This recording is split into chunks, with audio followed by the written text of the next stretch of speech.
पत्नीसमोरच पतीची निर्घृण हत्या. फालेवाडा फाट्यावर पूर्ववैमनस्यातून थरारक हल्ला. पूर्ववैमनस्यातून झालेल्या हत्याकांडामुळे कोल्हापूर जिल्हा हादरला आहे. राधानगरी तालुक्यातील कोनोलीतर्फे असलोंडीपैकी फालेवाडा फाटा येथील धनगरवाड्यावर हा धक्कादायक प्रकार घडला. धारदार शस्त्राने मानेवर वार करून आणि डोक्यात गंभीर घाव घालून 35 वर्षीय तरुणाची निर्घृण हत्या करण्यात आली. सूरज पांडुरंग फाले, सध्या राहणार राजारामपुरी, कोल्हापूर असे मृताचे नाव असून त्यांची पत्नी सोनिया पाटील, वय 30, या हल्ल्यात गंभीर जखमी झाल्या आहेत. त्यांच्यावर उपचार सुरू आहेत. मिळालेल्या माहितीनुसार सूरज फाले हे मूळचे फालेवाडा येथील रहिवासी असून सध्या कोल्हापुरात वास्तव्यास होते. शनिवारी दुपारी ते पत्नीसह गावी आले होते.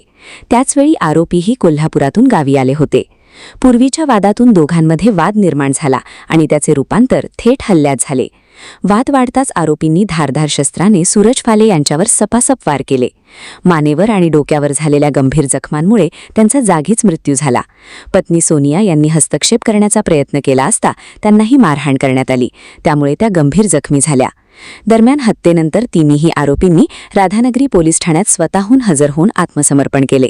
पोलिसांनी त्यांना ताब्यात घेतले असून पुढील तपास सुरू आहे. या घटनेमुळे परिसरात भीतीचे वातावरण निर्माण झाले असून नागरिकांमध्ये संताप व्यक्त होत आहे.